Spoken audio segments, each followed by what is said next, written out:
convido ao palco as seguintes autoridades. Convido, mais uma vez, Pinheiro Pedro, secretário executivo de Mudança Climática. Convido também Carolina Teller, diretora-geral de Política e Estratégia Ambiental da Agência de Proteção Ambiental de Buenos Aires.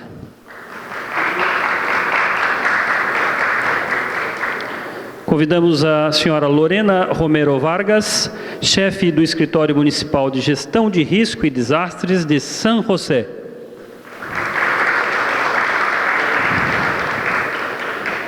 Convido Gerard Estrela e Gerard Menardia, vereadores de Andorra Velha.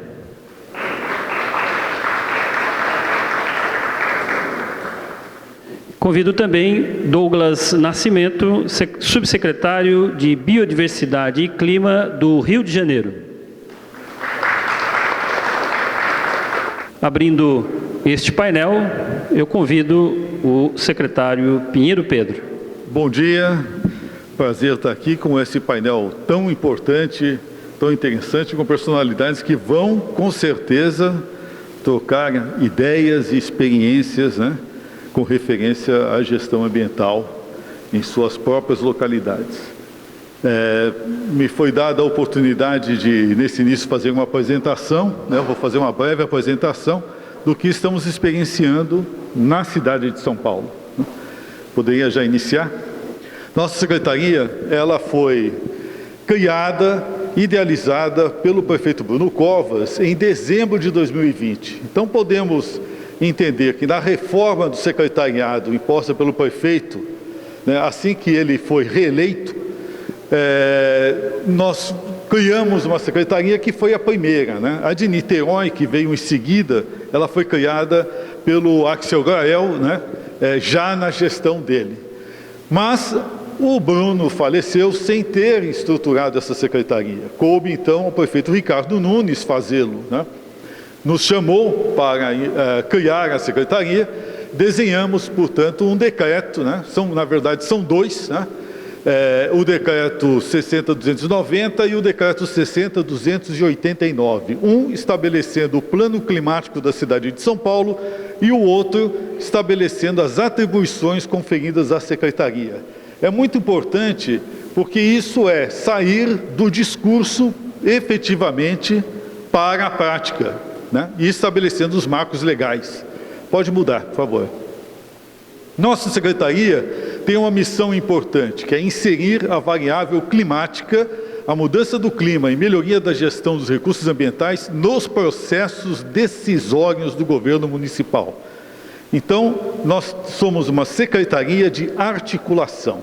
Por isso, ela é uma secretaria de governo. Ela está inserida no gabinete do prefeito. Ou seja, as atividades fim, as atividades de zeladoria, de fiscalização, de licenciamento, essas ficam a cargo das secretarias ordinárias, das secretarias que cuidam da administração direta. A política pública está concentrada no gabinete do prefeito. Essa é a função e a missão nossa, né? A nossa visão é muito clara. O mundo passa por mudanças climáticas há 4 bilhões e 300 milhões de anos. Geralmente a Terra se salva livrando-se do que está na sua superfície. Já o fez várias vezes. Nós, portanto, não somos eternos. Já tivemos concentração de gás carbônico 10 vezes maior do que a que temos hoje no planeta, no período Pleistoceno. E não havia revolução industrial naquela época. Então nós precisamos entender que há sim uma participação humana muito clara, determinante.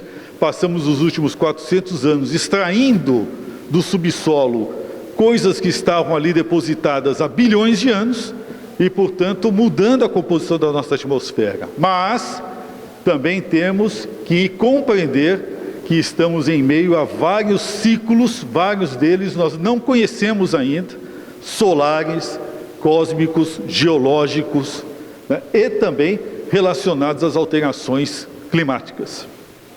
E quando eu falo clima, não é só o clima como um todo, é o tempo mesmo do planeta, são as correntes, né? Então, há necessidade de nos precavermos. E eu tinha um grande amigo meu, né, que já falecido, mas um dos maiores geógrafos do mundo, o professor Aziz Absaber, que sempre me lecionava que a questão do clima é uma questão que precisa ser resolvida dentro dos microclimas, dentro da visão do comportamento das bacias aéreas, dentro das ações locais, né? E é o que nós procuramos fazer, portanto, na nossa visão e nos nossos objetivos no município de São Paulo. Pode passar. Bom, nossas metas estruturantes, obviamente, era estruturar uma secretaria com quadros próprios, trabalhar com uma equipe de boa performance, adotar um formato de agência. Muito importante essa questão, porque a gente tem uma capacidade de regular as atividades interinstitucionais e das demais secretarias. Também incrementamos quadros técnicos, né, e definimos uma certa autonomia para lidar com essa esfera de atribuições. E estabelecemos um planejamento estratégico. Nosso primeiro planejamento foi apresentado ao prefeito em novembro do ano passado e está em curso. Por favor. A próxima. Mais uma. Bom, o que vamos enfrentar? Já estamos num processo de ampliação das ilhas de calor em todo o continente americano.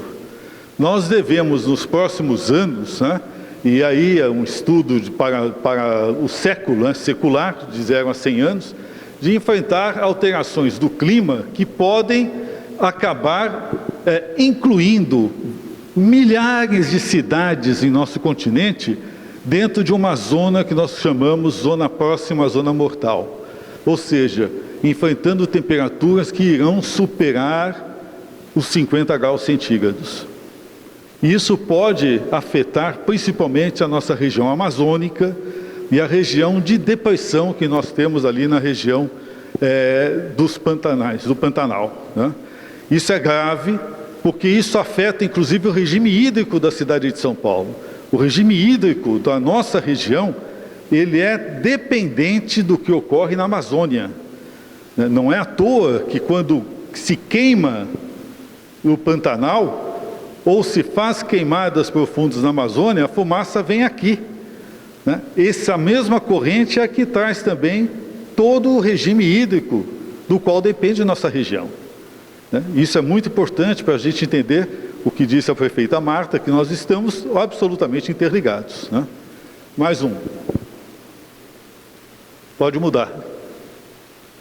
Bom, São Paulo é este cachorrinho, né, que nós vemos aí, é o nosso município, nossa cidade, em meio à região metropolitana.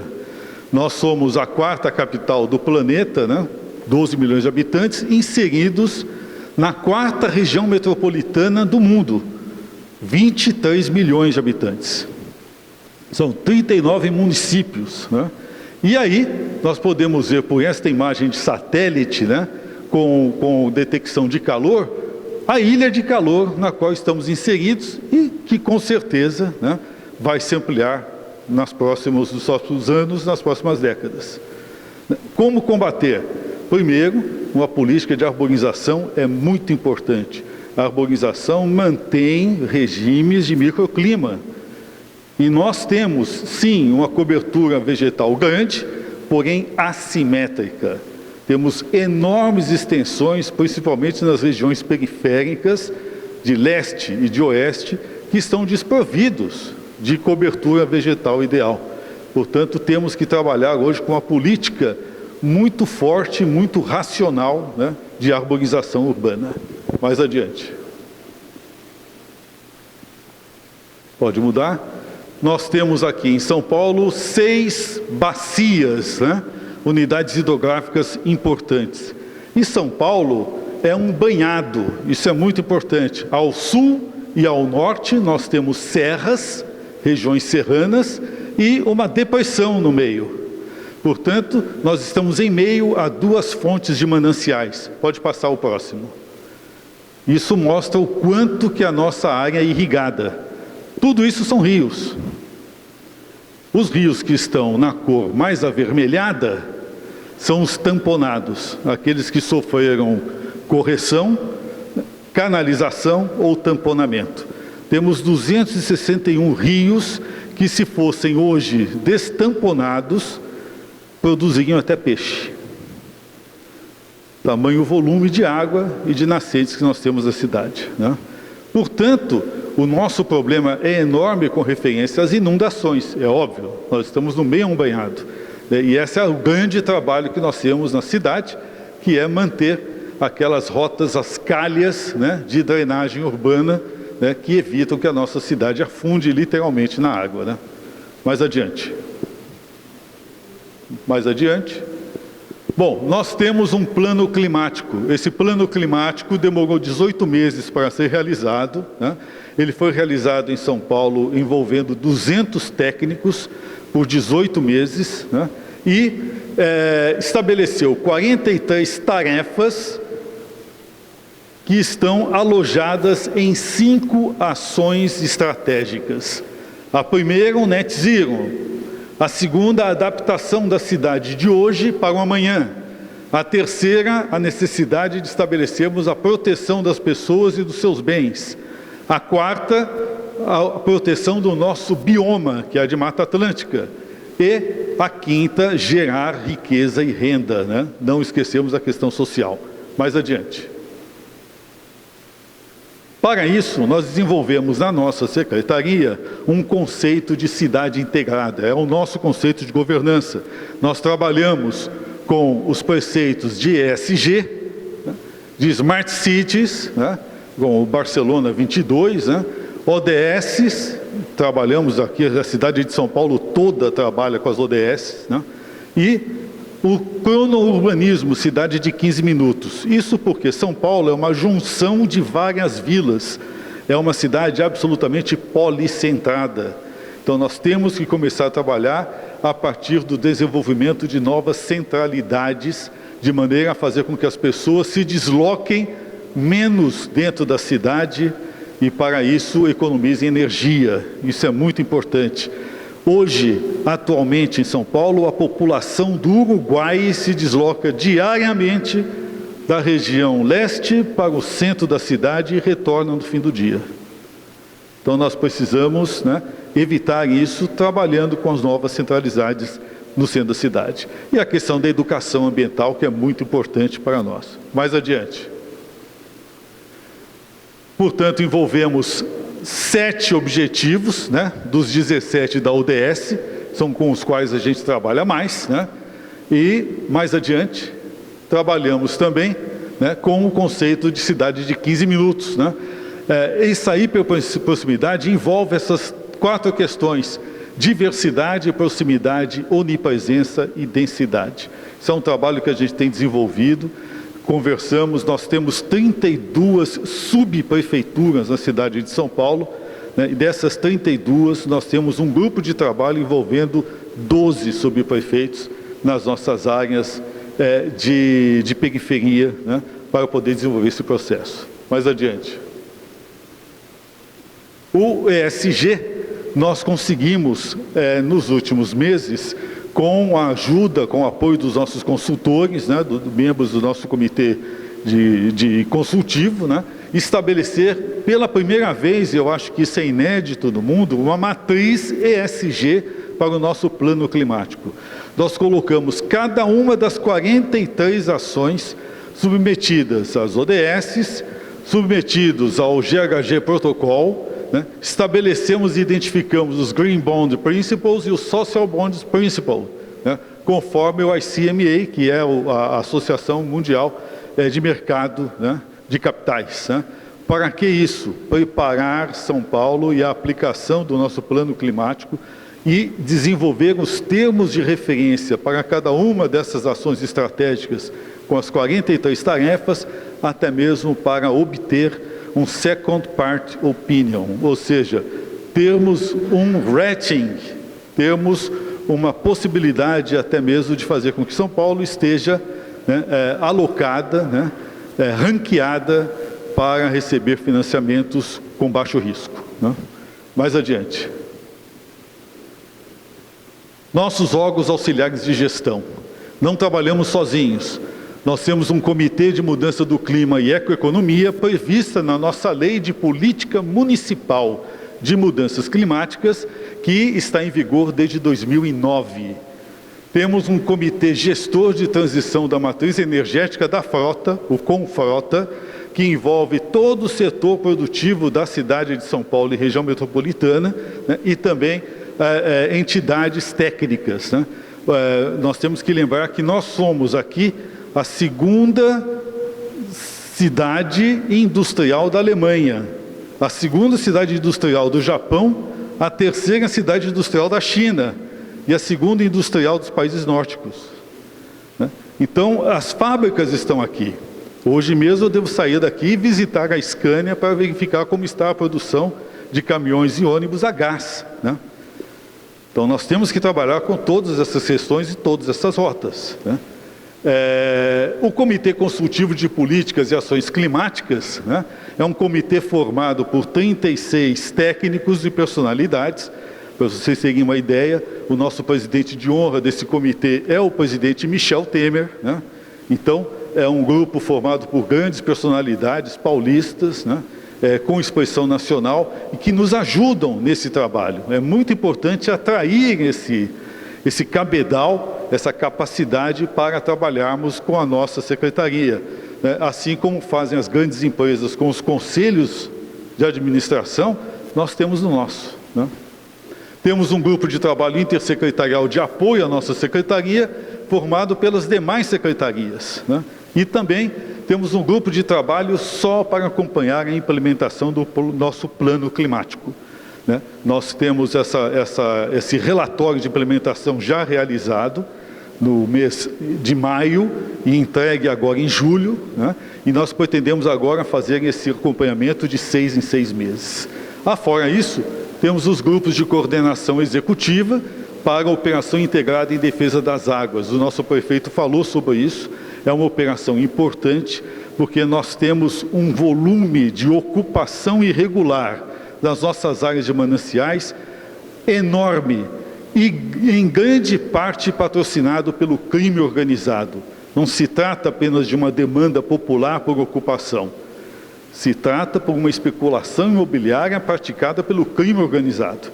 Então, o nosso combate é um combate ferrenho, as operações são quase militares, tem planejamento de inteligência, deslocamento de homens, helicópteros, deslocamento de tratores, né? Ou seja, há um trabalho integrado, inclusive com a Polícia Civil, com o Ministério Público.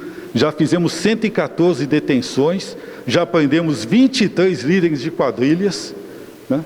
E estamos fazendo um trabalho muito sério, porque cada área liberada dentro de uma cidade, na América Latina em especial, é uma área que nós entregamos para o crime organizado. Então, o combate em São Paulo está sendo muito forte em relação a isso, né? Temos também um trabalho de prevenção das chuvas de verão, envolve defesa civil, e a Comissão Intersecretarial de Segurança Hídrica, né, com o qual estamos trabalhando hoje para cuidar dos 2 momentos climáticos sérios que enfrentamos na cidade: falta d'água e excesso de água, né? Envolvemos esses 2 parâmetros, né? Fora isso, temos 40 grupos de trabalho interinstitucionais e temáticos já formados e com trabalhos em andamento em nossa secretaria. É uma secretaria pequena, mas com um volume de trabalho realmente grande, né? Tudo de forma a garantir maior adaptabilidade e resiliência à nossa cidade e integração com as demais secretarias, né? Ok? O próximo. Muito obrigado. Está aí para quem quiser os contatos. Obrigado.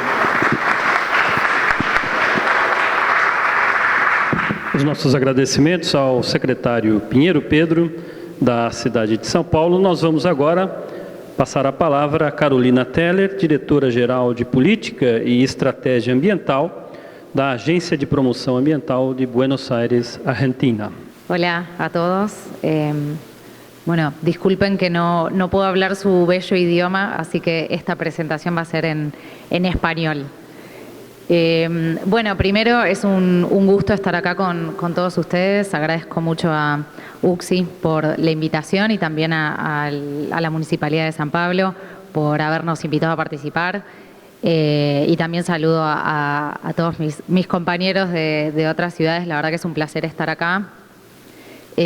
Como ya se ha hablado, es fundamental estas redes y estos espacios de intercambio, pero creo que los que trabajamos en ambiente sabemos que son fundamentales. Es fundamental que podamos estar en contacto, sobre todo en la región iberoamericana, donde muchas veces compartimos problemáticas, posibilidades, situaciones, y estos espacios donde podemos aprender y conocer de otras ciudades me parece que son fundamentales y desde Buenos Aires estamos muy contentos de poder estar acá.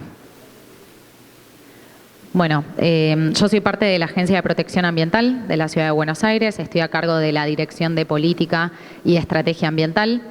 Dentro de esta dirección tenemos una gerencia de cambio climático que fue creada hace ya varios años a través de una ley, la Ley de Cambio Climático que tiene la Ciudad de Buenos Aires. Bueno, la Ciudad de Buenos Aires en 2017, como muchas otras ciudades y como recién comentaban de San Pablo, asumió el compromiso de ser una ciudad carbono neutral, resiliente e inclusiva hacia 2050, lo cual supone realmente un desafío enorme, sobre todo para las ciudades latinoamericanas, dado el contexto en el cual nos encontramos. Bueno, dado el contexto en el cual nos encontramos inmersos, me parece que es un desafío enorme asumir sobre todo la carbono neutralidad y cómo podemos llegar a eso. Así que lo que traje un poco hoy para mostrarles es el camino que hemos recorrido y estamos recorriendo como Ciudad de Buenos Aires para poder lograr este objetivo. Sí. Bueno, al hablar de carbono neutralidad estamos hablando, por supuesto, de lo que tiene que ver con la mitigación de las emisiones de gases de efecto invernadero y cómo llegamos a eso. La resiliencia, ser una ciudad resiliente, habla mucho sobre la adaptación, esto que todos comentamos y que recién estaba comentando el secretario de Cambio Climático, cómo adaptamos nuestra ciudad a las consecuencias del cambio climático que ya las vivimos hoy en día. Y por supuesto con el desafío y el compromiso de que todas estas acciones y lo que estamos llevando adelante sea de forma inclusiva. De cómo es la Ciudad de Buenos Aires, no sé si alguno la conoce, si la ha visitado, es una ciudad que está rodeada por el Río de la Plata, que es un primo de los ríos de Brasil que termina de desembocar en nuestro río. Es una ciudad que tiene 3 millones de habitantes y recibe de forma diaria otros 3 millones de personas, por lo cual hay mucho movimiento, como toda ciudad capital. Por supuesto que está inmersa en un área metropolitana, que en total son más de 40, representa casi el 40% de la población de nuestro país, por lo cual concentramos gran parte del territorio y, por supuesto, de lo que es la producción del PBI. Ahí la importancia de las ciudades en lo que es la lucha contra el cambio climático, la concentración de la población y, por supuesto, lo que tiene que ver con la actividad económica. Tenemos un mayor porcentaje de mujeres, también tenemos un elevado porcentaje de adultos mayores. La Ciudad de Buenos Aires está muy caracterizada por la gran cantidad de adultos mayores que posee y, por supuesto, constituyen un grupo de gran vulnerabilidad frente a los riesgos del cambio climático. Los residuos son un factor fundamental en nuestra ciudad, que ahora lo vamos a ver en lo que tiene que ver con la composición de las emisiones de gases de efecto invernadero. Diariamente se producen 6.700 toneladas de residuos, lo cual es bastante, hay un nivel de generación de residuos importante. Y en relación a los espacios verdes, hoy en día tenemos 6.2 metros cuadrados de espacios verdes por habitante, lo cual es una meta que estamos tratando de superar. Siguiente, por favor. La próxima. Bueno, entonces, dentro de lo que es la planificación de la acción climática, cómo asumimos este compromiso y cómo podemos llegar a cumplirlo. Gracias.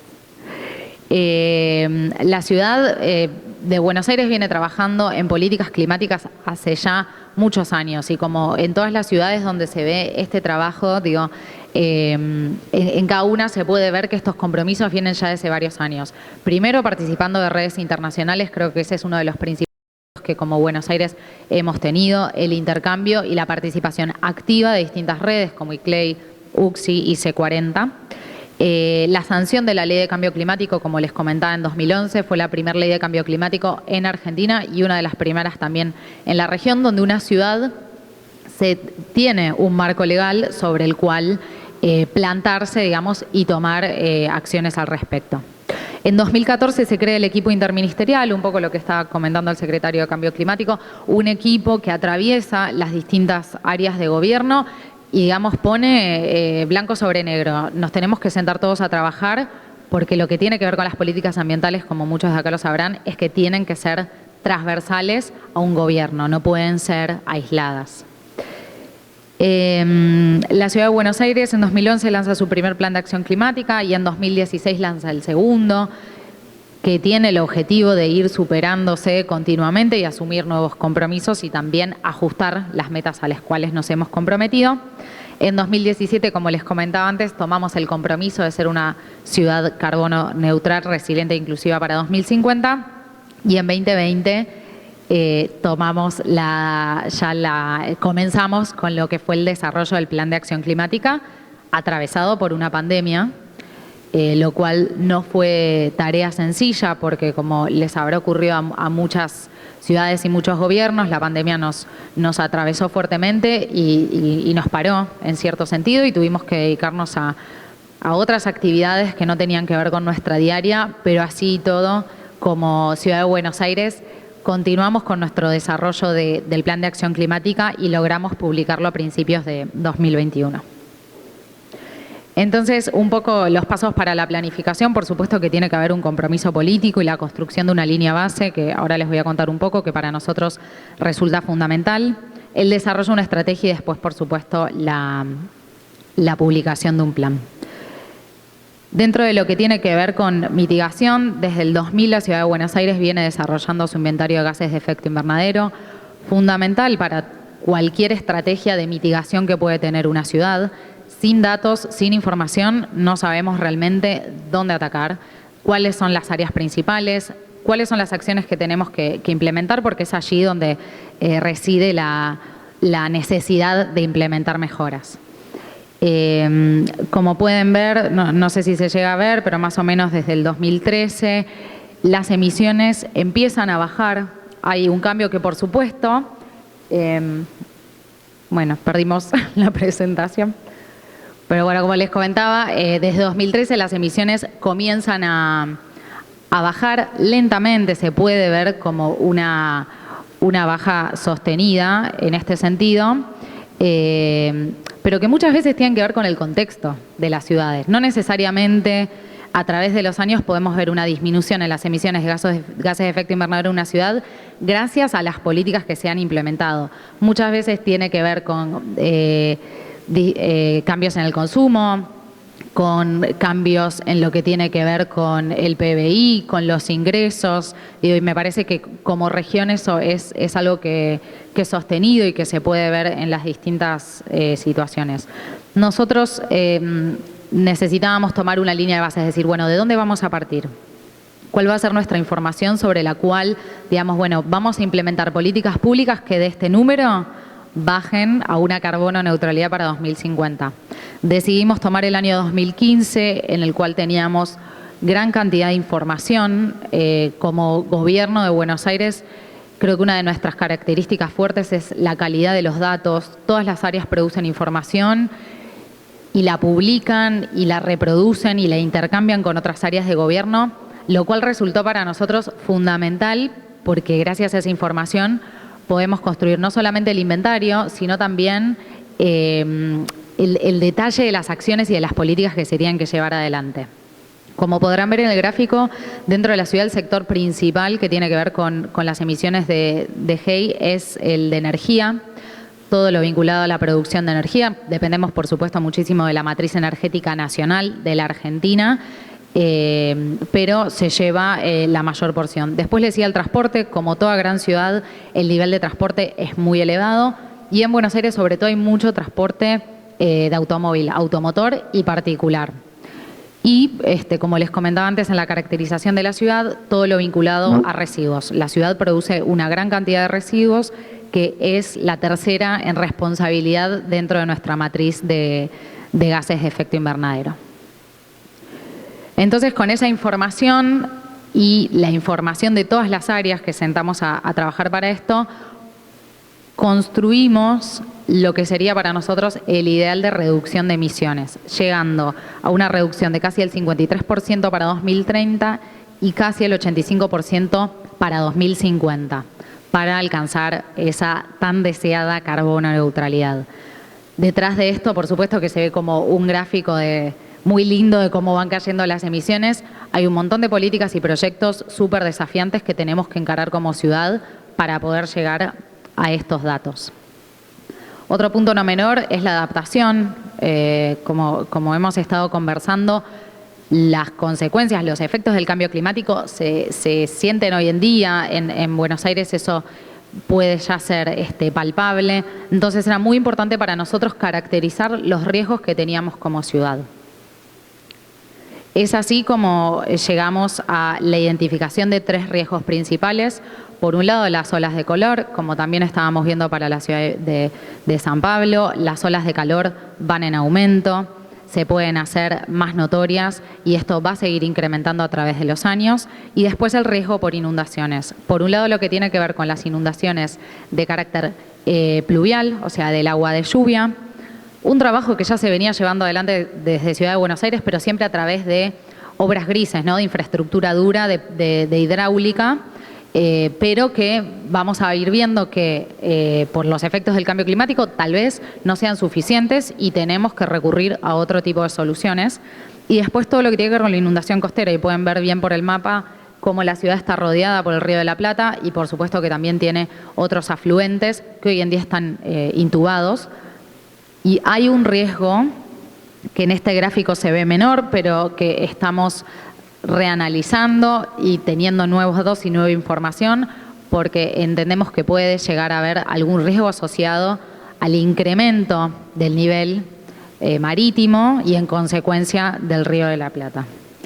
Entonces, con esta información de la adaptación y la mitigación, digamos, los riesgos a los cuales nos enfrentamos y también cuáles son los sectores principales de las emisiones de gases de efecto invernadero en nuestra ciudad, nos sentamos a decir, bueno, todo esto tiene que resumirse en políticas públicas y en proyectos, pero que tienen que ser inclusivos. Estas políticas tienen que ser representativas para la sociedad, no solamente para los distintos sectores, sino que también tienen que contener la voz de la ciudadanía. Entonces, por un lado, nos propusimos garantizar la inclusión en la acción climática, sobre todo de los grupos más vulnerables, adultos mayores, niños y las poblaciones que viven en barrios vulnerables, que son muchas en la ciudad de Buenos Aires, y también propiciar la participación, que la ciudadanía pudiera opinar y pudiera dar su voz en torno a la acción climática. Para eso contamos con distintos espacios que ahora les voy a comentar un poquito más. Pero básicamente durante el proceso de elaboración del Plan de Acción Climática nos centramos en propiciar estos espacios y garantizar que la participación de la ciudadanía realmente existiese.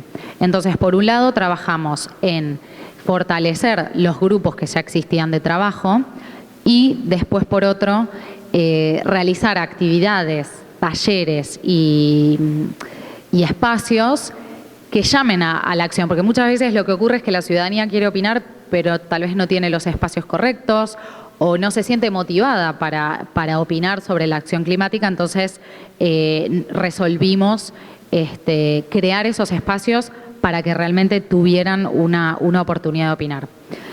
Entonces, si bien este proceso no lo podemos llamar un proceso de co-creación, efectivamente, digamos, no es que la ciudadanía co-creó el Plan de Acción Climática, pero sí tuvimos la participación de todos aquellos que se quisieron sumar a los distintos espacios. Realizamos 9 talleres, tuvimos 16 espacios de participación y en estos espacios logramos contar con 5 momentos de votación, donde a través de todas las acciones que nosotros estábamos planteando para llegar a la carbono neutralidad y ser una ciudad resiliente, la ciudadanía pudiera decir, bueno, para mí esta acción es más importante que esta, o esta otra yo creo que debería ser prevalecer por sobre las otras. Con todo esto de la inclusión, la mitigación y la adaptación, pudimos trazar líneas de acción concretas que están plasmadas en el PAC 2050 de Buenos Aires. En un principio, lo que hicimos fue bajar a papel, digamos, 295 acciones que tuvieran que ver con la política climática de la ciudad. Lo que quisimos hacer con estas 295 acciones fue limpiar un poco y decir, bueno, ¿cuáles son realmente las fundamentales? ¿Cuáles no nos pueden faltar para poder llegar a estos objetivos? Entonces lo que hicimos fue priorizar líneas de acción a través de todas las acciones que tuvieran que ver concretamente con la reducción de emisiones y por otro lado con la reducción de riesgos climáticos. A su vez, analizamos todos los cobeneficios, digamos. ¿Qué otros beneficios nos traía una acción determinada, además de la mitigación y la adaptación? Como, por ejemplo, la promoción de empleo, la reducción de la pobreza, promover la movilidad y la nueva espacialidad, un poco lo de Ciudad de 15 Minutos que también comentaba el secretario anteriormente. ¿Qué acciones tenían que ver con la calidad de aire y la salud? Aspectos que a veces no se conversan tanto, pero que están íntimamente ligados con el cambio climático y lo vimos a través de la pandemia. Y también la factibilidad, cosa no menor. Bueno, todo esto que estoy promoviendo y las acciones que quiero llevar adelante se tienen que poder realizar. Tiene que haber una viabilidad política, una fuente de financiamiento y también stakeholders que digan, bueno, realmente yo puedo llevar esta acción a la realidad. Entonces, con todo esto, resultamos en 24 acciones priorizadas que a su vez tienen un montón de subacciones que nos trazan un camino claro para poder llegar a esa carbono neutralidad. Y estas 24 acciones las plasmamos en 4 ejes de la ciudad que nosotros quisiéramos tener. Mucho de esto también salió de los espacios de participación. Una ciudad inclusiva, una ciudad innovadora y baja en carbono, una ciudad cercana, todo esto de la participación y la inclusión, y una ciudad preparada, una ciudad que esté lista para enfrentar los efectos del cambio climático. Algunas metas que se pueden ver en este PAC, por supuesto que están divididas entre lo que tiene que ver con el corto plazo y el largo plazo. Muchas están orientadas a todo lo que tiene que ver con energía, cómo promovemos una construcción sostenible, la arquitectura sostenible, cómo promovemos nuevas formas de energía, energías más limpias, las energías renovables, y cómo hacemos que los edificios que son existentes, que es un gran desafío que afrontamos todas las ciudades, sean más eficientes, ¿no? Todo lo que tiene que ver con la estrategia de retrofit, que es un gran desafío. En Europa ya se está aplicando bastante, pero en Latinoamérica todavía tenemos un gran camino por recorrer. También todo lo que tenía que ver con movilidad, no solamente bajar las emisiones que estén ligadas a la movilidad, sino cómo tenemos una movilidad más inclusiva, más eficiente, más limpia, una movilidad que nos acerque. Bueno, en este concepto también trabajamos mucho en la ciudad de 15 minutos y que los ciudadanos puedan tener a 15 minutos de distancia los recursos que necesitan y acceder a sus necesidades básicas. Y por supuesto todo lo que tiene que ver con estrategias de infraestructura verde urbana, nada menor, digo, bueno, y aprovecho para felicitar a San Pablo por su premio de Ciudad Verde. La infraestructura verde urbana es una de las grandes soluciones que tenemos al alcance de nuestras manos. Es una solución innovadora que aporta muchísimos beneficios, esto de los cobeneficios que estaba hablando antes, la calidad del aire, el esparcimiento, el disfrute por parte de los vecinos, reducción de ruidos, realmente tiene muchísimos cobeneficios y es algo que se puede implementar de forma sencilla. Entonces, también asumimos ciertos compromisos para ir hacia la incorporación de mayor naturaleza urbana y nuevas soluciones en torno a la infraestructura verde urbana. Y para cerrar, bueno, les cuento que también desarrollamos una plataforma que se denomina Vea Cambio Climático. Es una plataforma que está orientada directamente a la ciudadanía. Es el espacio virtual online donde los ciudadanos pueden saber qué es lo que está ocurriendo con la acción climática de la ciudad, cómo vienen esas políticas públicas, qué estamos cumpliendo, qué no. El Plan de Acción Climática tiene más de 400 indicadores de seguimiento dada la gran cantidad de acciones y subacciones que tenemos que cumplir para llegar a esa carbono neutralidad. Entonces, a través de esta plataforma, los vecinos no solamente pueden ver cómo el Estado va avanzando, sino también sumar su compromiso, porque sabemos que también la participación implica una actividad, una acción de parte de la ciudadanía y su aporte a todo lo que tiene que ver con la lucha del cambio climático. Y por último, nada menor, lo que es la vinculación con el sector privado.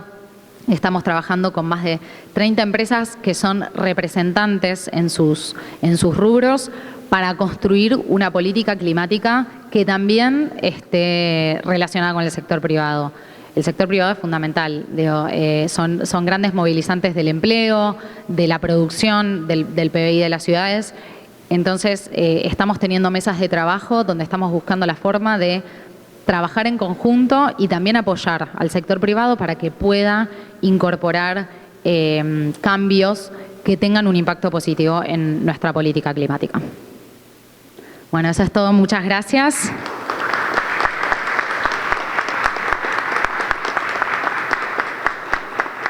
Teremos na sequência a apresentação da senhora Lorena Romero Vargas, chefe do Escritório Municipal de Gestão de Risco y Desastres de San José.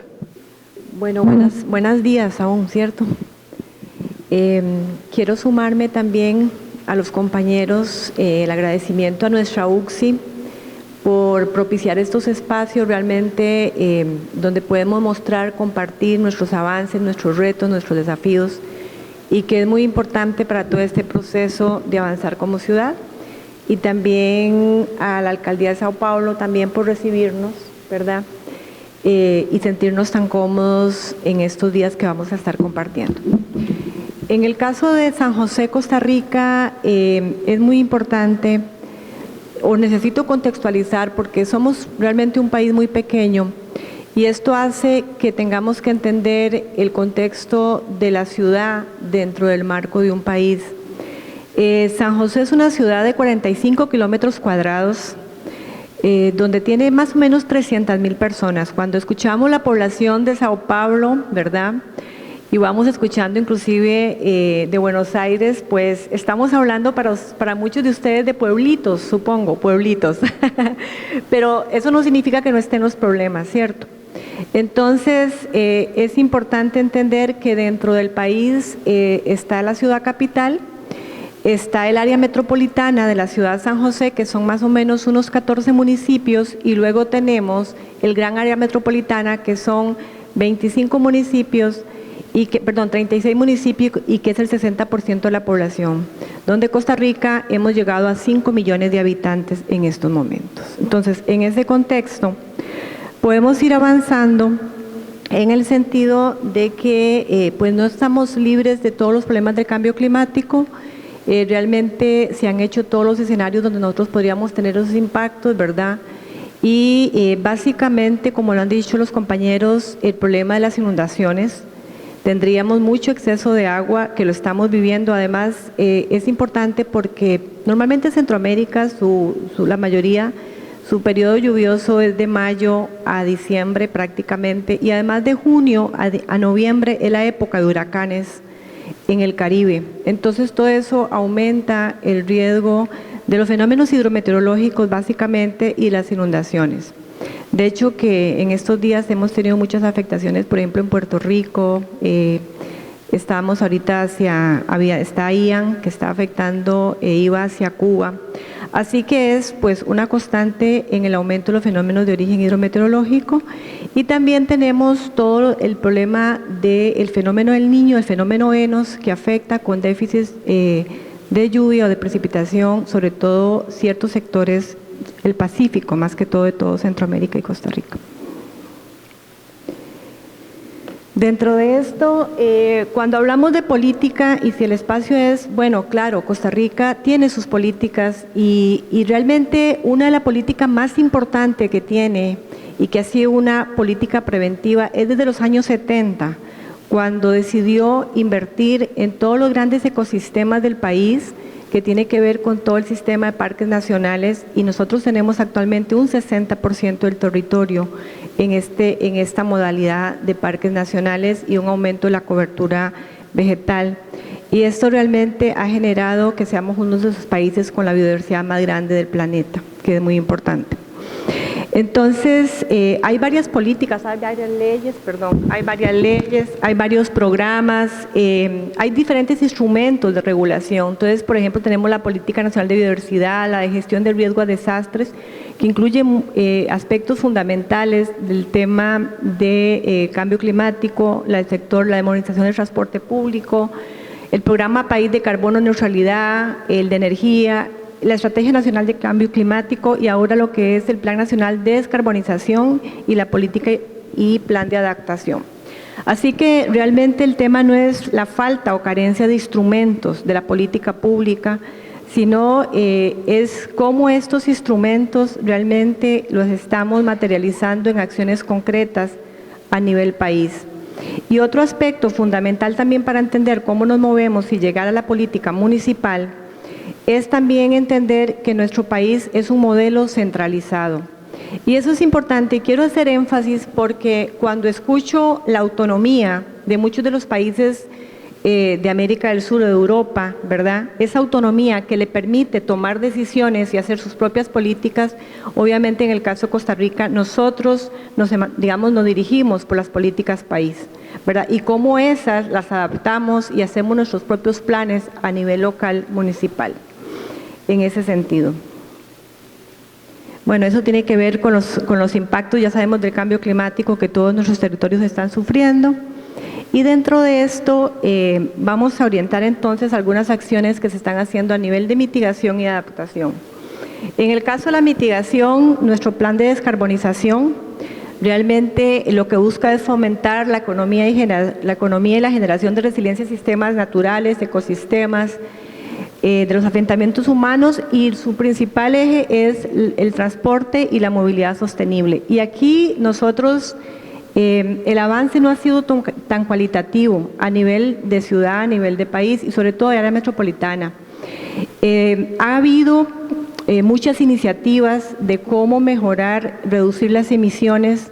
En este caso igual, nuestros principales sectores de mayor incidencia es energía y transporte y residuos sólidos, están en ese mismo nivel exactamente, ¿verdad? Y nuestras acciones orientadas. Hemos intentado como país, como municipalidad, el tema del tren eléctrico, que ha sido desde la municipalidad hemos llevado la iniciativa primero del tranvía, donde llegamos a estudios de prefactibilidad con el apoyo de Francia y al final no avanzó. Ahora todo el tema del tren eléctrico para hacer una conexión sobre todo de oeste a este de la ciudad. Y bueno, terminamos el pasado gobierno y el nuevo gobierno está cambiando de paradigma. Y digo cambiar de paradigma porque están en contra de la propuesta que ya iba hacia una fase avanzada y ahora están replanteando cómo va a ser el sistema metropolitano de transporte público. Así que ahí nos detenemos. Todo el tema de la sectorización del transporte público, el área metropolitana, incluyendo la ciudad, es un esfuerzo importante para unir sobre todo nodos que conecten los diferentes municipios y tratar de no pasar por el centro de la ciudad. Eso es algo que sí está en la práctica y que ha dado esos resultados de conectividad. El tema de incentivos, el país sacó una ley de incentivos a la parte de los vehículos eléctricos. Es la que en estos momentos está teniendo mayor auge, sin embargo, es muy a nivel privado, no tanto en el tema del sector público. Cuando escucho, por ejemplo, en Sao Paulo que tenían cuántos buses eléctricos, no sé, es una cantidad inmensa, hablaron, ¿cierto? Nosotros hemos experimentado buses 2 o 3 líneas para empezar a ver cómo sería el comportamiento y la inversión de eso, ¿verdad? Entonces, igual la ley establece un incentivo de 5 años para que podamos ir haciendo el cambio a nivel privado de esto. Y lo que más se está avanzando es hacia un sistema híbrido, hacia gas realmente, en esta parte. También el país está en una apuesta muy importante por el tema de hidrógeno. Nosotros tenemos Chan Díaz, que es nuestro astronauta mundial, que él está trabajando un proyecto muy interesante de cómo poder llegar y ya iba experimentando hacia el uso del hidrógeno para el tema del transporte.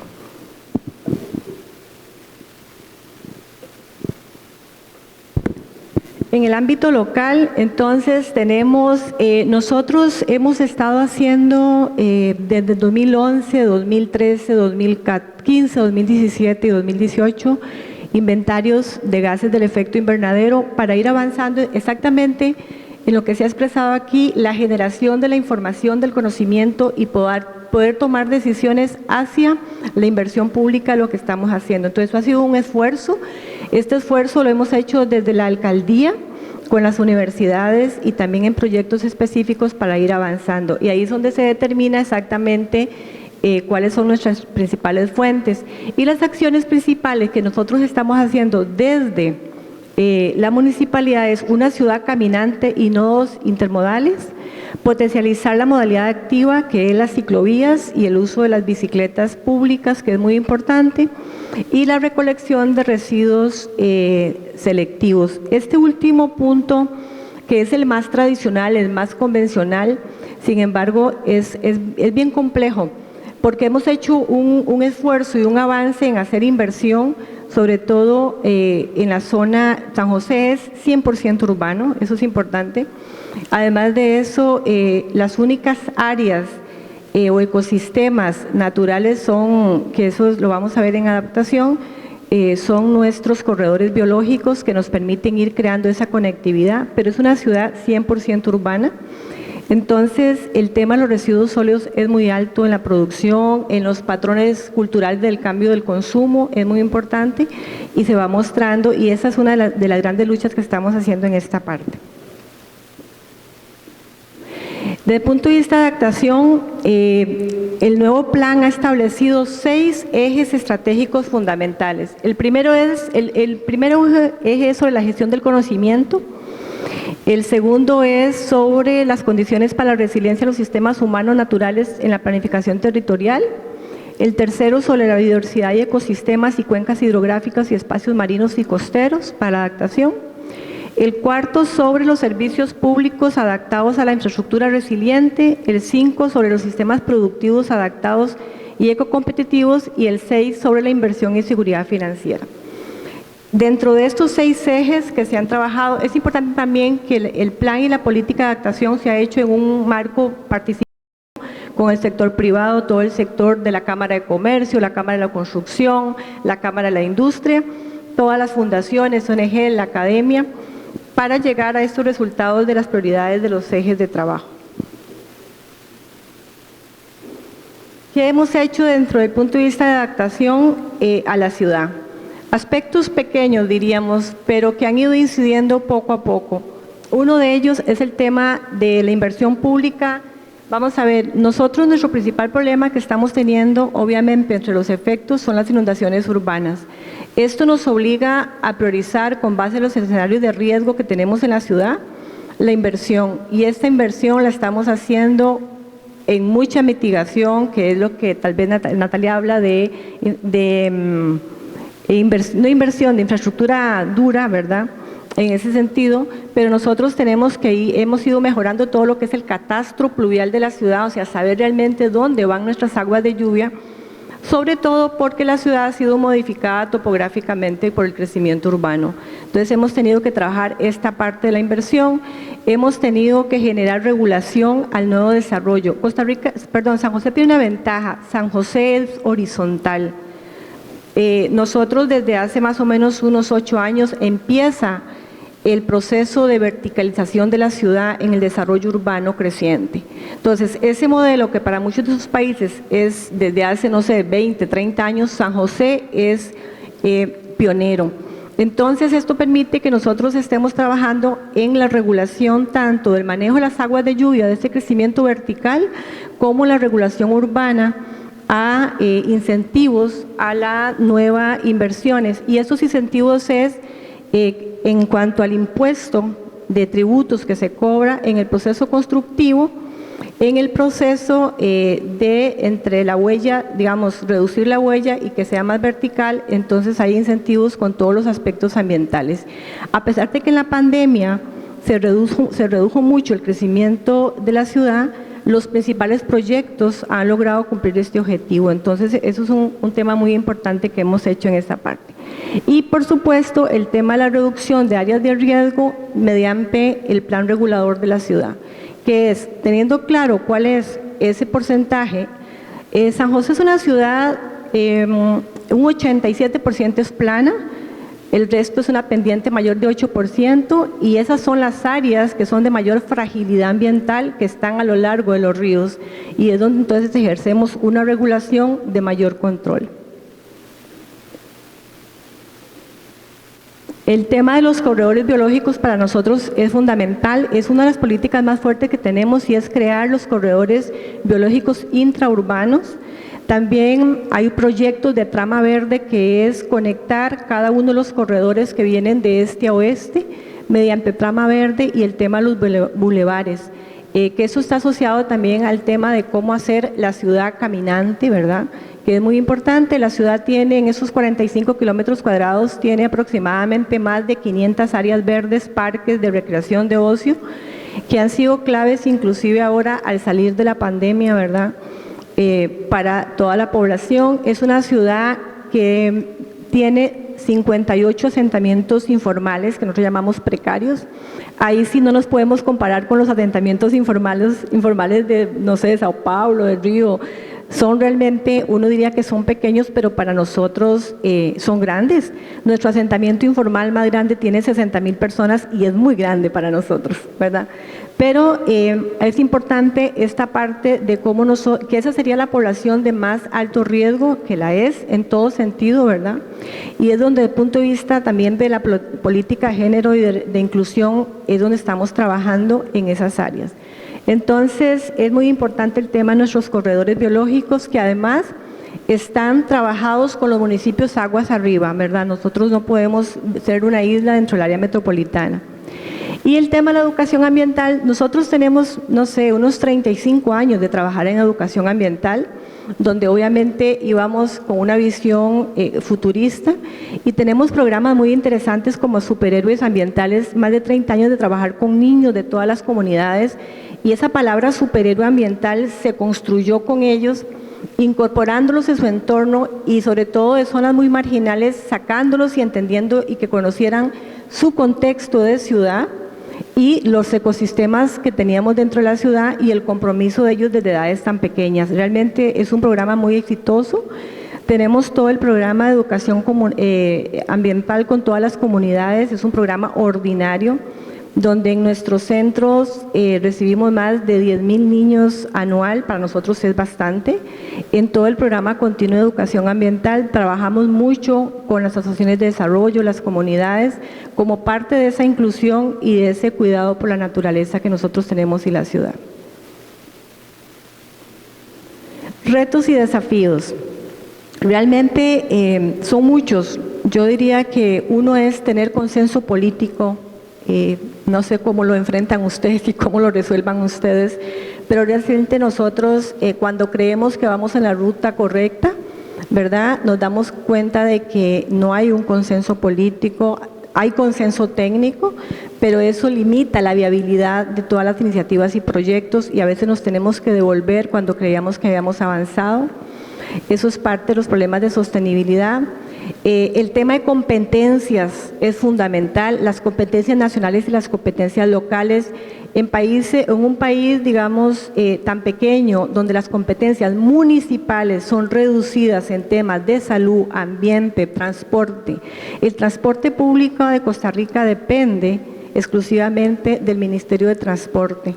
Entonces nosotros no tenemos injerencia en los aspectos sustantivos, y hay un problema muy grande que para estos cambios se requieren también, digamos, modificar o bien en los periodos de las concesiones que tienen todo el sector transporte para su movilidad. Entonces eso también es uno de los retos que nosotros tenemos, cómo ir haciendo. Y eso es más que un tema de coordinación y articulación.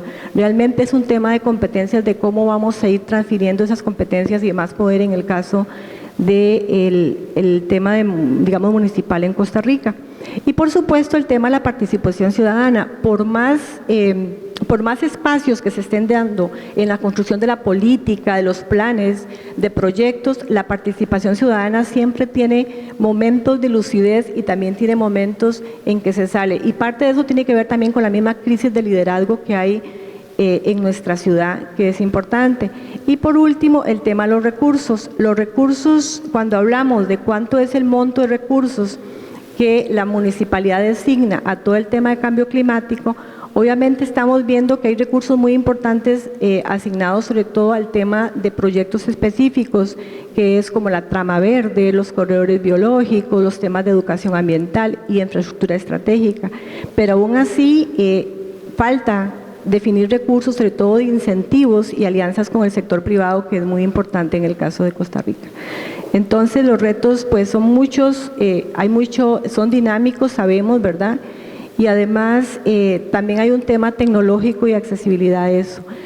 Cómo la ciudad está creando condiciones para que le dé accesibilidad, sobre todo de comunicación y tecnológicos a la ciudad, también es un avance importante. Gracias, sería.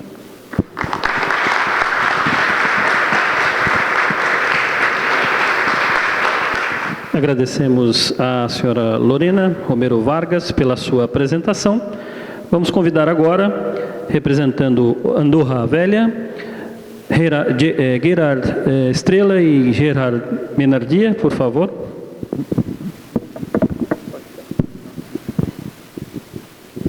Buenos días, buen día. En todo caso, muy agradecido a la ciudad de Sao Paulo por habernos invitado y a la UCI. Y felicitar también a la ciudad de Sao Paulo por ser la Ciudad Verde 2022. Bueno, nosotros venimos de un pequeño país, supongo que pocos habrán oído hablar de nosotros, y voy a empezar un poco la presentación hablando un poco de nuestro país, para que sepáis un poco en lo que vamos a explicar después del proyecto. Andorra es un pequeño país que se ha situado en la cordillera de los Pirineos, entre Francia y España. Es este pequeño puntito que veis ahí. Somos muy pequeñitos, 468 kilómetros cuadrados, en donde casi el 40% es bosque. Somos 80.000 habitantes, entonces, claro, cuando oímos aquí hablar de Brasil, de Sao Paulo y otras ciudades, somos muy humildes y vinimos aquí con mucha humildad. Pero bueno, no dejamos de recibir 8 millones de turistas. Esto no deja ser, pues, 100 veces más que habitantes. Nuestro motor económico es el turismo y el comercio. Tenemos esquí en invierno, tenemos termalismo, tenemos compras, hemos recibido copas del mundo de esquí y bicicleta de montaña, alguna vez el Tour de Francia. Representa el 60% del PIB. Y el sector bancario, por ejemplo, es solamente un 15%. Esto es nuestra capital, nuestro gobierno local, Andorra la Vella. Está en el fondo de un valle central, rodeado de montañas. Estamos a 1000 metros de altura y la naturaleza está a nuestro alrededor. Casi todas nuestras ciudades son como esta, en medio de un entorno natural. Esto, por ejemplo, es uno de los valles típicos que tenemos, a los cuales podemos acceder a pie a escasos minutos. Y en pleno centro tenemos, digamos, iglesias románicas del siglo XII y parques naturales que para nosotros muy importantes porque son los pulmones verdes de la ciudad. Importante porque la gente se encuentra ahí, cada vez la gente necesita espacios verdes, pulmones verdes, y como ha dicho nuestra compañera, es un sitio de encuentro, un sitio donde se respira, donde creo que es necesario que se mantengan estos lugares porque es importante en el corazón de las ciudades. Estas son nuestras avenidas comerciales con turismo. El centro, a derecha tenéis un centro termal, el más importante en el sur de Europa, el más grande. Recibimos 400.000 visitantes al año y donde la energía proviene en el 60% del agua termal. Solo el 8% es electricidad y el 20% es, digamos, gasoil o diésel. Y la electricidad que tenemos es totalmente proveniente de origen sostenible. En la ciudad, digamos en Andorra la Vella, que es nuestra capital, el 85% de la luz pública es LED actualmente. Y vamos trabajando en políticas de este sentido. Pero bueno, tenemos el turismo de esquí, que esto es una de las principales razones por la que la gente viene, digamos, a visitarnos. Y todo esto implica que es tenemos uno de los dominios más importantes en el sur de Europa. Pero claro, aquí tenemos compras, tenemos turismo, todo esto es sostenible. En este proyecto que os voy a presentar ahora, pues creemos que sí, creemos que hoy en día el futuro es combinar el desarrollo de la urbe, combinar esto con un plan de sostenibilidad y con la preservación del entorno. Nosotros presentamos un proyecto que es, somos el primer país candidato a la Reserva Biosfera, y digo país porque somos muy pequeños.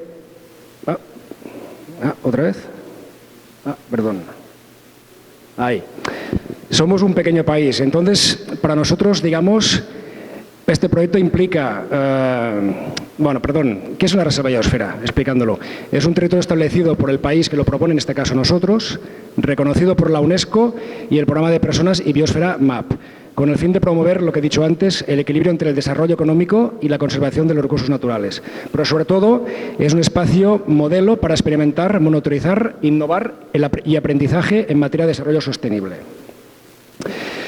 ¿Qué funciones fundamentales, digamos, tiene una reserva de biosfera? Pues contribuir a la conservación de los paisajes, ecosistemas naturales y biodiversidad, fomentar un desarrollo económico y humano y sostenible, proveer apoyo logístico a la investigación, la educación y la información sobre el desarrollo sostenible.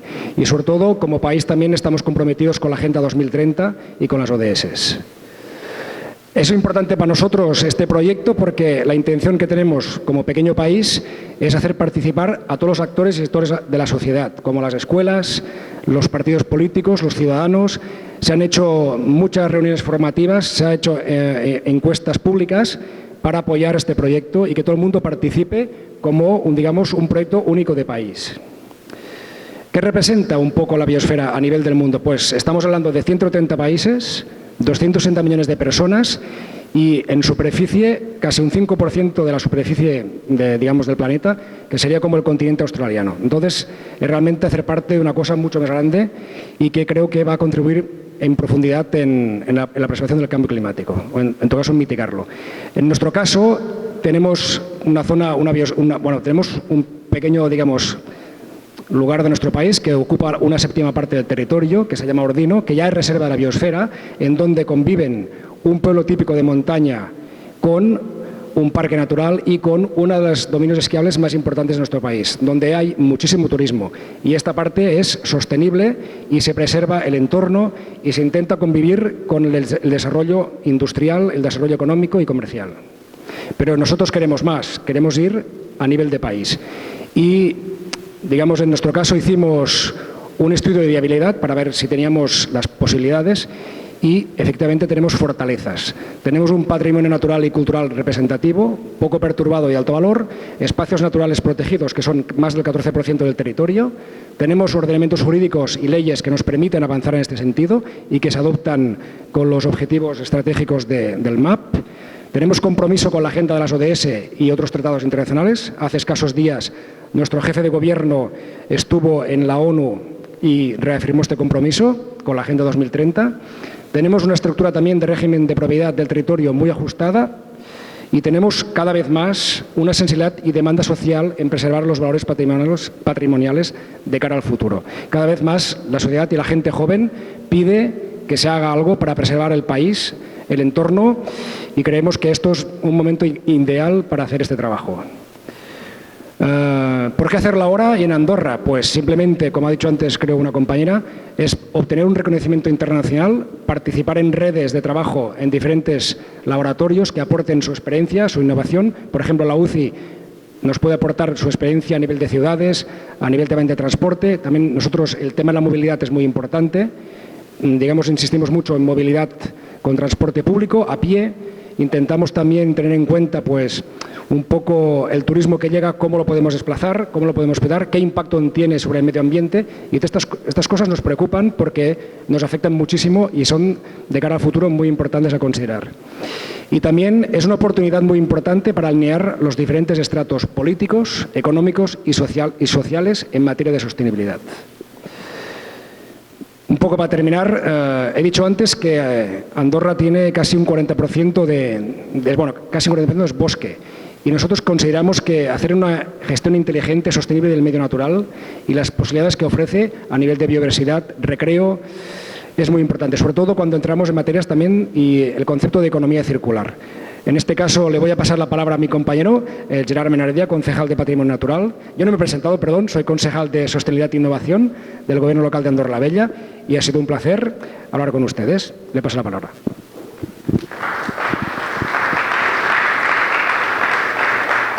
Gracias. Buenos días a todos.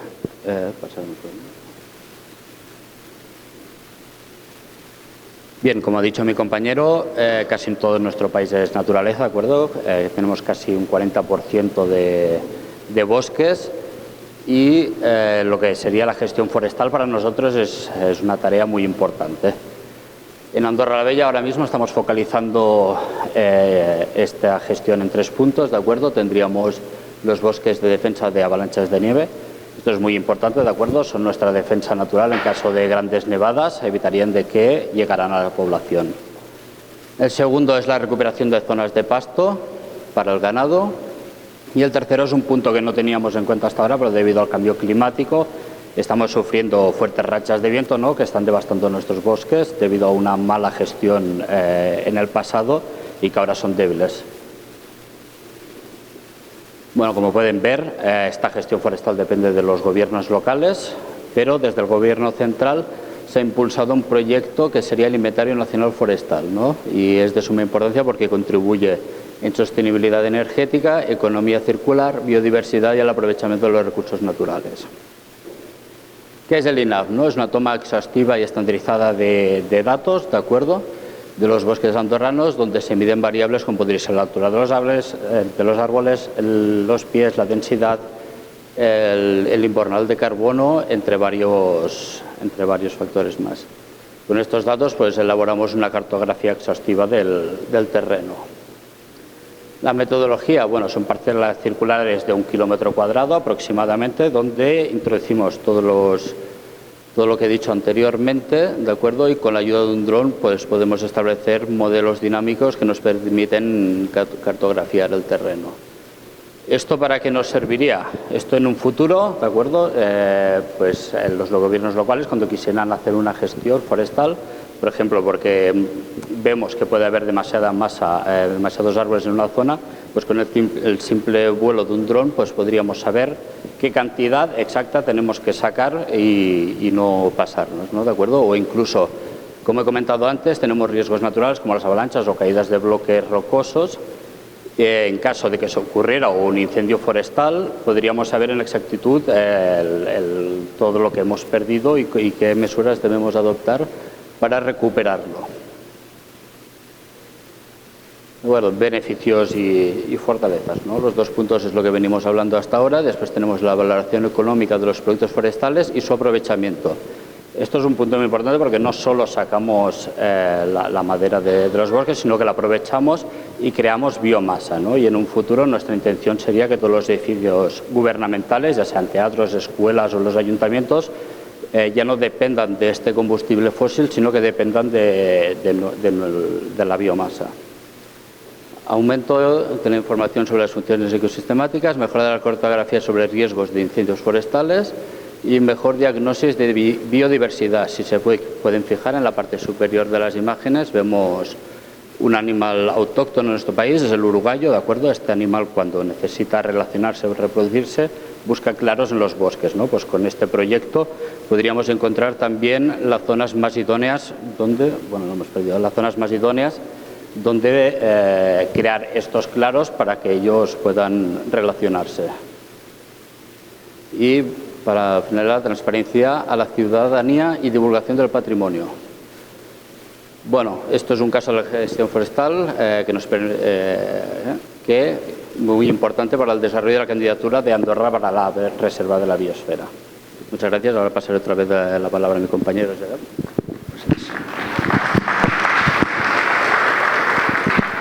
Bueno, perdón. Como hemos dicho antes, para nosotros es un proyecto a nivel de país y digamos que ¿qué nos provoca? Pues para nosotros Andorra, ser primer país candidato a reserva biosfera, es una clara apuesta para el futuro. Como he dicho antes, el motor económico del país es el turismo, es un 60% del PIB y entonces Ok, vale. Bueno, esto en verdad lo que significa aceptar que el desarrollo económico, humano y la preservación del entorno pueden coexistir, que muchas veces siempre hay problemas y la gente no entiende que esto pueda subsistir. No se involucra lo que es el desarrollo humano con el desarrollo económico y la preservación. Para nosotros es importante que haya este aspecto muy importante a nivel de la población, ¿no? Significa también unificar los esfuerzos de todos los actores y sectores, como has dicho, para objetivos comunes como impulsar medidas para mitigar el cambio climático a través de la impulsión de la luz LED, el transporte público, un poco fomentar el desarrollo sostenible desde todos los niveles de la sociedad, formar a los niños de muy pequeños y concienciarlos en las escuelas lo que tienen que hacer, lo que es importante para ellos, dónde viven, respetar su entorno, ser responsables con sus acciones desde pequeñitos.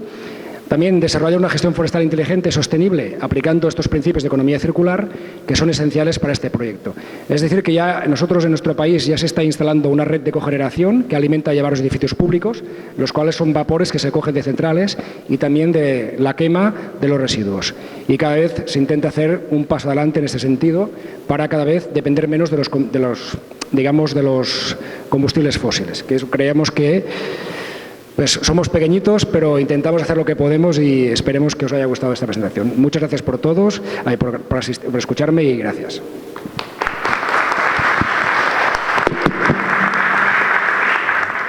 Vamos então ao Douglas Nascimento, subsecretário da Biodiversidade e Clima do Rio de Janeiro, por favor.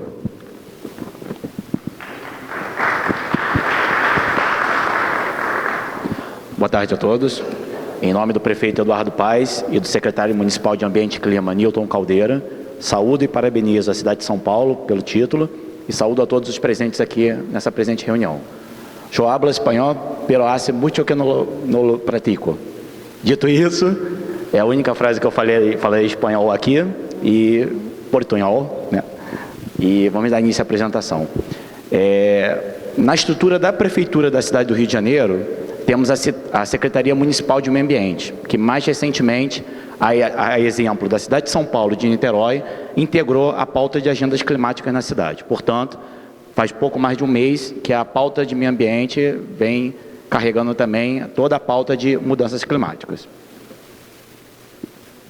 Bom, dito isso, preciso fazer uma breve explanação sobre a Secretaria Municipal de Meio Ambiente, qual é o nosso trabalho lá desenvolvido, né, e compartilhar com os senhores aqui e senhoras, né, os nossos desafios, nossos projetos e aquilo que nós podemos alcançar juntos. Como a própria secretária Marta bem falou, os acordos subnacionais são imprescindíveis para que consigamos chegar às metas estabelecidas, né, e os impactos ocorrem diretamente nas cidades, né, então necessitamos também de uma articulação muito grande da sociedade civil.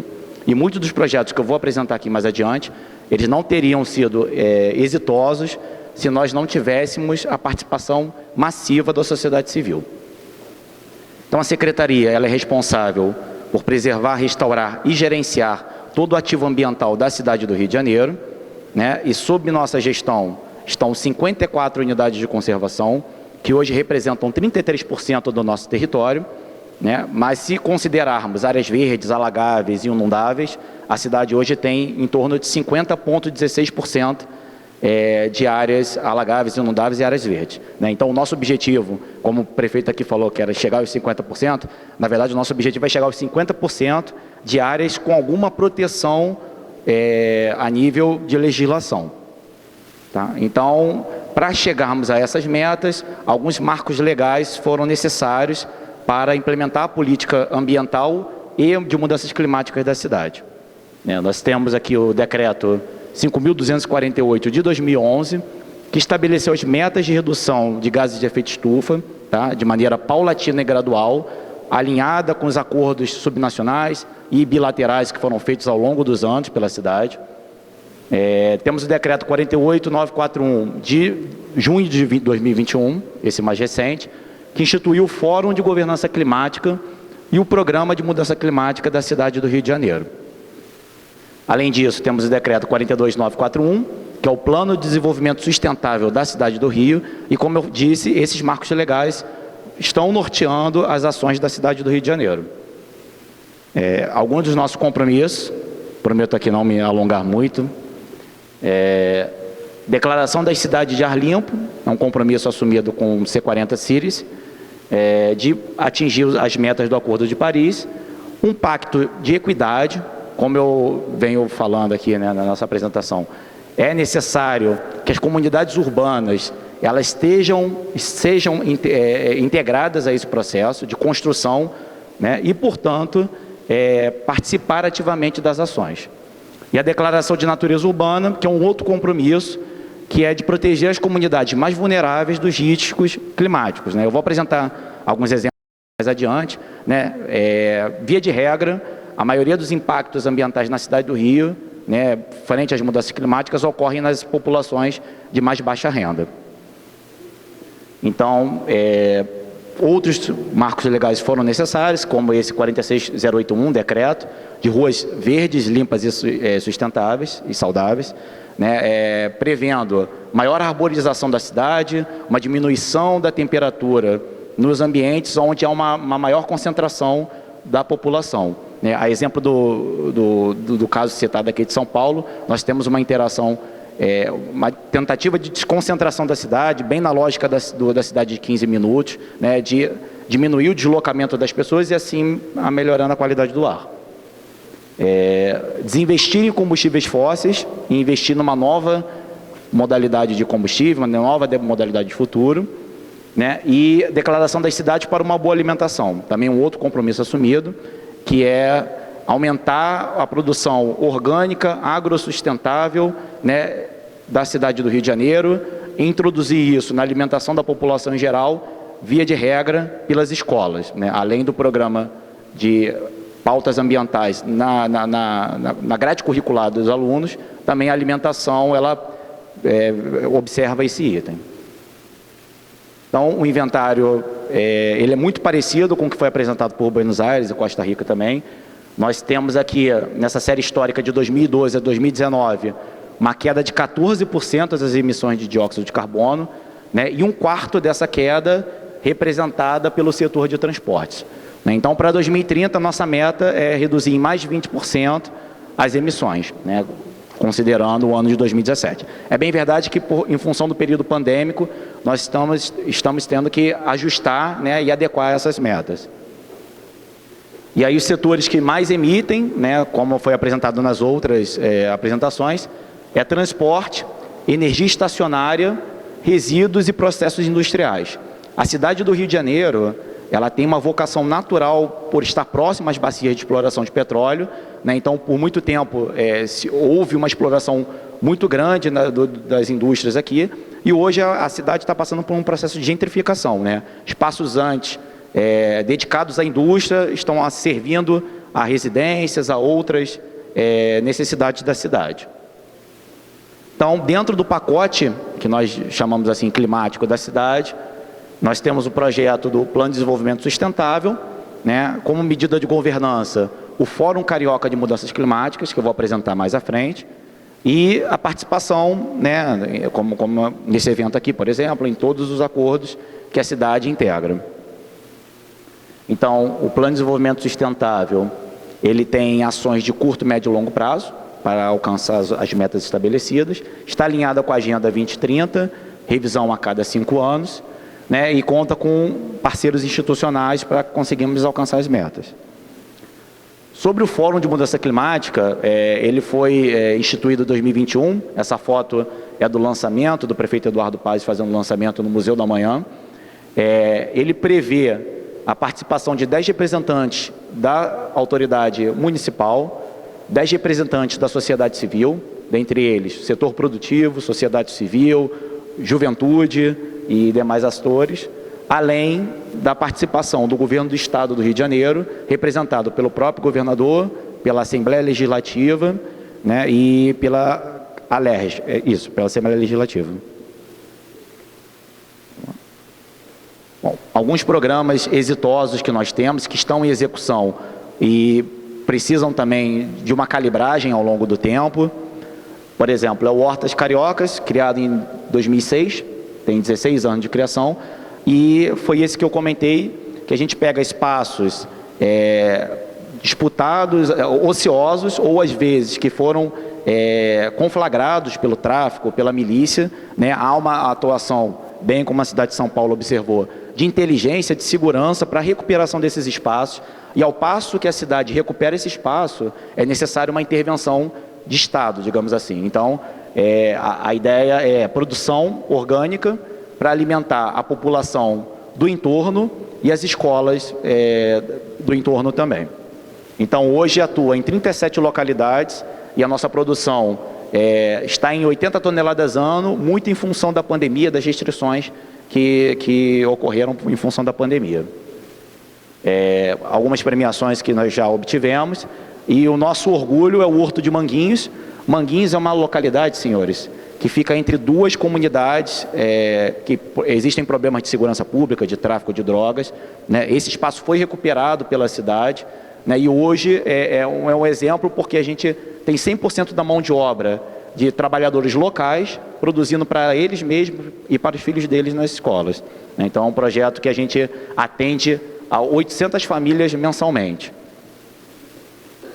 Um outro programa que é motivo de orgulho para a cidade do Rio é o Refloresta Rio, né? Ele foi criado há 33 anos, né? Temos mais de 189 projetos já executados e a participação de aproximadamente 15 mil moradores. Basicamente, é aumentar a cobertura florestal da cidade, trazendo conforto térmico para a população e, por que não, também a beleza cênica novamente da cidade, né? Então, vou apresentar aqui algumas fotos, né? A gente tem projetos em áreas de floresta ombrófila, em manguezais, em restingas, em um brejo, né? Recentemente, né, o estado do Rio de Janeiro ele é hotspot do peixe anual, que é um peixe chamado rivolídeo, né? Então, existem pesquisas científicas sobre até epidemias na cidade do Rio de Janeiro em função do processo na década de 1920, 1930, de aterramento dos brejos e dos canais. Então, é uma área que a gente tem buscado maiores estudos sobre isso. Então, aqui, posso mostrar aos senhores uma localidade chamada Entre Rios, né, uma diferença de 14 anos do projeto de restauração, com mão de obra local. Aqui é o Morro dos Irmãos, não sei se algum dos senhores conhecem, né, na zona sul da cidade do Rio. Aqui houve um projeto também de restauração, né, e de manutenção dessa vegetação, necessariamente vegetação nativa. Nossa Senhora das Graças também, isso aqui é impressionante pelo tempo, né? Foram 8 anos, aqui são os mutirantes, que nós chamamos, é a população local, né? E essa vegetação hoje ela já está restabelecida, né? E já existem indicadores de redução da temperatura em 2 graus aqui para essa população do entorno, né? Trazendo mais conforto climático. Sobre as nossas unidades de conservação, como eu disse, são 54 espalhadas pela cidade do Rio. Existem algumas sobreposições, né? A exemplo da colega da Costa Rica, nós temos uma sequência de governo federal, estadual e municipal. Então, a cidade do Rio ela tem unidade de conservação nas 3 esferas de governo, né? Algumas sobrepostas frente à necessidade de complementação, né? Por exemplo, às vezes o governo institui uma área de proteção ambiental, que ela tem um zoneamento mais flexível, né? E a cidade, que é onde as coisas acontecem, a gente entende que aquele setor da cidade precisa ser uma unidade de proteção integral, né? Então, a gente faz sobreposições de unidade de conservação justamente para garantir a maior efetividade ambiental. Esse aqui é muito legal, esse programa, né? O Centro de Educação Ambiental, né? Todas essas ações, como eu venho frisando aqui, elas só fazem sentido quando há um envolvimento da sociedade civil, da população do entorno. Eu ouso até dizer, né, a gente está aqui numa 3ª reunião setorial, falando sobre meio ambiente, sobre mudanças climáticas, mas se quando chegamos em casa, falamos sobre o que a gente trabalha para os nossos filhos, para os nossos familiares, e eles não entendem, não compreendem, algo não está errado, né? Então, a gente precisa desse envolvimento, né, como pessoa física, né, como setor privado, como política, né, e setor produtivo. É necessário isso aí. E eu falo que é importante esse projeto porque eu sou nascido e criado no subúrbio carioca, né, na zona norte do Rio, que é uma região que tem pouquíssima vegetação nativa, né, ela tem sérios problemas de transporte, de qualidade do ar, e através de um desses programas aqui, eu fui alcançado, né, eu pude fazer o curso técnico em meio ambiente, depois a graduação em Química na Universidade Federal do Rio de Janeiro, e hoje estou subsecretário de Biodiversidade e Clima, né? Um exemplo de que o envolvimento da sociedade ele é necessário para que a gente consiga avançar nessas pautas. Então, dentro da nossa pauta também de fiscalização, como observado também pela cidade de São Paulo, nós temos atuação para a manutenção dos projetos, das áreas verdes e também de ilícitos ambientais, é importante. Vou passar um pouquinho mais rápido, esse caso aqui é interessante. Como falado, né, no inventário, uma das maiores emissões é resíduos sólidos, né? Então nós temos iniciativas de desvio de aterro, lixo zero, coleta seletiva, né, as mais convencionais, mas também o aproveitamento energético do resíduo que é gerado. Então hoje é uma usina que ela evita a formação do chorume, ela gera entre 35 e 50 toneladas, na verdade ela tem capacidade para processar de 35 a 50 toneladas dia, e o material gerado dessa usina, ele abastece residências e uma frota elétrica da nossa companhia de limpeza urbana. Então a gente retroalimenta o ciclo através desse projeto. Então, um outro projeto é o CAS. O CAS é o Centro Administrativo São Sebastião, é a sede da Prefeitura do Rio. Então a sede tem investido em soluções sustentáveis para o próprio prédio da Prefeitura, e um deles é de um projeto, né, a gente vinha observando uma conta muito alta de energia elétrica do prédio, né, então isso passou por sensibilização dos servidores, mas também de um projeto de energia solar, uma vez que a incidência solar ali onde a Prefeitura está localizada é alta. Esse projeto aqui também, ele é muito interessante. Nós temos uma localidade na cidade do Rio de Janeiro chamada Jardim Maravilha. Vocês podem pesquisar no Google. Entre janeiro e março, todo ano essa localidade, ela alaga até 2, 3 metros de profundidade, porque assim como a cidade de São Paulo, esse trecho, ele era um banhado, né? E ele é cortado pelo rio Cabuçu-Piraquê, que é um rio expressivo na cidade do Rio de Janeiro. Não à toa a cidade é chamada Rio de Janeiro, né? 30% da cidade são rios, né? E então, dentro de uma cooperação com a Alemanha, nós conseguimos aprovar esse projeto, no conceito de soluções baseadas na natureza, que seria parque linear e ações de sustentabilidade, jardim filtrantes e outras tecnologias para mitigar essa questão das enchentes no local, aliado a uma parceria com a Secretaria de Urbanismo, né, de remodelagem desse loteamento. Escolas sustentáveis é necessário, como eu falei, né, a sensibilização desse assunto já nas idades iniciais das crianças. Então hoje nós temos da ordem de 506 milhões de reais investidos, né, 12 escolas sustentáveis e 1.543 escolas com medidas e itens de sustentabilidade. Dentre elas, na grade curricular, a pauta ambiental. Então, para finalizar, algumas ações que nós estamos maturando, né, e algumas já estão em desenvolvimento, em função do inventário ter indicado a energia estacionária como uma das maiores emissões, nós estamos prevendo parceria público-privadas visando a modernização de 100% dos nossos pontos de energia pública. Hoje, nós temos a necessidade de iluminar com LED e reduzir, no mínimo, 50% do consumo de energia da cidade. Né? Além disso, reduzir a emissão de carbono, contribuindo com as metas pactuadas pela cidade. O Solário Carioca, não sei se é possível enxergar, isso aqui é uma arte em cima do aterro de Gramacho. Nós temos uma localidade no Rio chamada Gramacho, né, que na verdade é uma cidade ao lado do Rio de Janeiro, Duque de Caxias, em que por muito tempo houve a disposição inadequada de resíduos sólidos. Né? Então, por conta das metas setoriais, nós fechamos esse lixão, começamos o tratamento, captação de biogás, chorume, né? E como há restrições à utilização da área pós aterro sanitário, se pensou numa proposta de um solário que poderia atender ali 5 mil residências no entorno. Esse projeto está sendo amadurecido ainda, tá? Ao passo que ainda tem coleta de biogás e chorume nesse espaço. Para o setor de transportes, nós temos o BRT Transbrasil, nós temos a Avenida Brasil, que interliga praticamente a cidade toda. Hoje, ela registra altos índices de emissão de gases de efeito estufa e também de engarrafamento, então da piora da qualidade da população. A proposta são os corredores exclusivos de ônibus, né, reduzindo a quantidade de ônibus na cidade, ofertando uma nova modalidade de transporte, ao passo que a gente melhora a qualidade ambiental da cidade. Para o setor de transporte também, nós temos a proposta de eletrificação da frota. Já é pactuado que a partir de 2025, só veículos com zero emissão de carbono, e esperamos até 2030 que pelo menos 20% da frota seja zero emissão de carbono.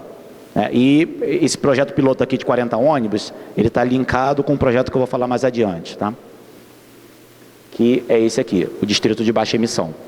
Nós temos uma proposta, não sei se vocês conseguem enxergar aqui no pointer, aqui é o aeroporto Santos Dumont, aqui é o Campo de Santana, que é onde foi proclamada a República, aqui no Brasil, aqui é a Central do Brasil, que é o nosso modal de transporte de trem, que conecta com a Baixada Fluminense e outros municípios da cidade. Então a proposta é que nesse perímetro aqui, a gente reduza as emissões, crie vias verdes, restrinja o acesso de veículos, veículos particulares, e os veículos públicos 100% elétricos. Então é uma proposta que a gente vem discutindo, e ela já está no andamento do plano estratégico da cidade até 2024. E uma outra estratégia da cidade, a gente não pode falar só dos bons projetos, a gente percebeu, nós temos 2 projetos, que é a Transcarioca, que interliga a cidade, e a Transoeste, que liga o centro à zona oeste da cidade. Naquele momento, era necessário um corredor exclusivo de ônibus para atender a população, diminuir engarrafamento e todas as questões que vêm associadas. Hoje, nós entendemos que esse corredor ele já está chegando próximo da sua capacidade de saturação. Então, existe um projeto do VLT, que é o Veículo Leve Sob Trilhos, que é a transformação paulatina dos corredores exclusivos de ônibus pelo veículo leve sob trilhos. E aí a proposta é de 251 quilômetros de malha de VLT. Então, as vantagens são, porque já existem os corredores, o modelo de VLT ele garante maior velocidade também, o reaproveitamento dos espaços das infraestruturas e a manutenção do traçado. Ou não há necessidade de grandes intervenções na cidade para esse projeto. Bom, é isso. Gostaria de agradecer aqui a possibilidade de poder falar sobre as inovações da cidade do Rio. Estou à disposição para tirar dúvidas.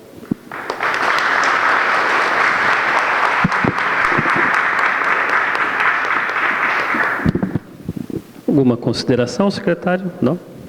Ok, vamos ao almoço? Então tá bom. O nosso pessoal vai indicar para vocês, nós vamos ao Teatro Municipal para o momento do almoço e na sequência seguiremos a Prefeitura, a sede da Prefeitura, para dar continuidade com a nossa reunião. Bom almoço a todos.